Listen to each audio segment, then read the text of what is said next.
Hello, and if you're listening to this, then you are about to embark on a 5-part series in which I read the book Archetypes and the Collective Unconscious by Carl Jung. Now, in this series, I'll be trying to decipher these hieroglyphics of sentences and paragraphs that this man Carl Jung has just apparently mindlessly scribbled into these books of his. He's renowned as a very intelligent man by many people, but I, for one, I don't see it. I don't get it. Maybe you will. So without further ado, let us get on to Archetypes and the Collective Unconscious by Carl Jung. Today we'll be reading chapter... forgive me, I've already fucked up. Paragraph number 93, because the author has so dubiously assigned numbers to each paragraph. A swig of the throat coat tea. And moving on. Paragraph 93. What I mean can perhaps be best made clear by a concrete example, period. And you can tell we've started quite in the middle of things here. You have probably read Freud's discussion, and there's a little 2, there's a little number 2 on the top right corner of discussion. Apparently these numbers associate with other things at the bottom of the page. I'm not familiar with this. I've never seen it. Is this Eastern in origin? I do not know. My Western mind cannot wrap around it. Moving on. Freud's discussion of a certain picture by Leonardo da Vinci, Saint Anne with the Virgin Mary and the Christ child. Freud interprets this remarkable picture in terms of the fact that Leonardo himself had 2 mothers. This causality is personal. Period. We shall not linger over the fact that this picture is far from unique, nor over the minor inaccuracy that Saint Anne happens to be the grandmother of Christ, and not, as required by Freud's interpretation, the mother. But shall simply point out that interwoven within the apparently personal psychology there is an impersonal motif, well known to us from the other fields. Period. This is the motif of the dual mother. Dual mother was written kind of slanty. I think the Italians invented that kind of slant writing. It was called Italian writing. It's like a slanty thing. Dual mother, slanty writing.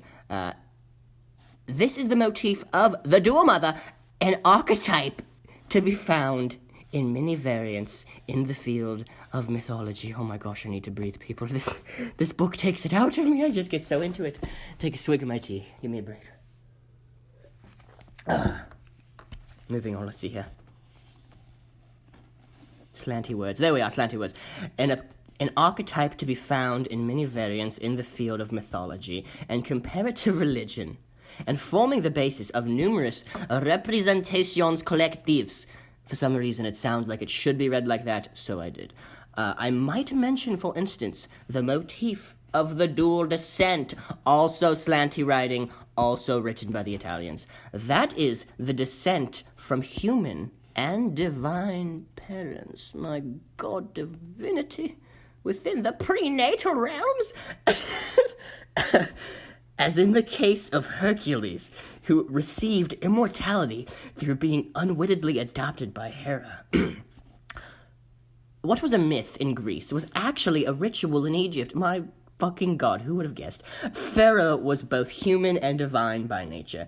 In the birth chambers of the Egyptian temples, Pharaoh. Yes, okay. Yeah, that's Pharaoh. Pharaoh's second, that didn't make any sense. I'm gonna reread that sentence there, folks, because I'm sure you've been catching up with this entire paragraph so far. So you might, this one sentence might make a lot of sense. In the birth chambers of the Egyptian temples, Pharaoh's second divine conception and birth is depicted on the walls. He is twice born. In little squiggles, twice born squiggles. It is an idea that underlies all Why can't I read these words? My gosh, I can't read. I'm going blind. I need some more tea. Oh my gosh.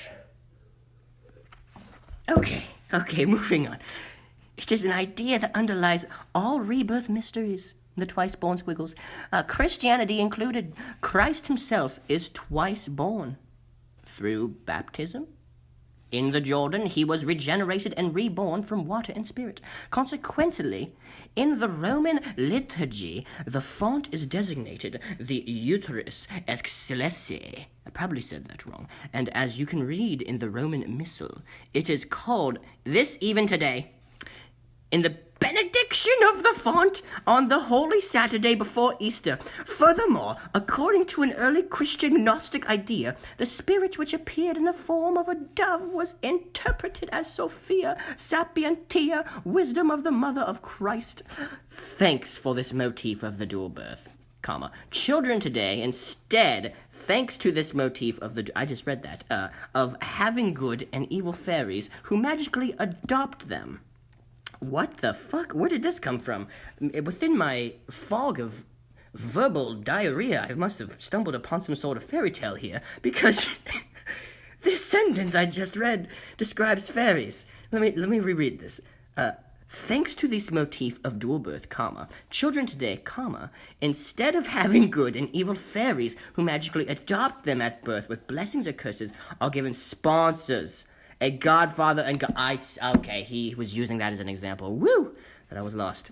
He was given sponsors, a godmother and godfather in place of the fairy tales. Now, people, that is the end of paragraph number 393. Again, I have not learned anything yet.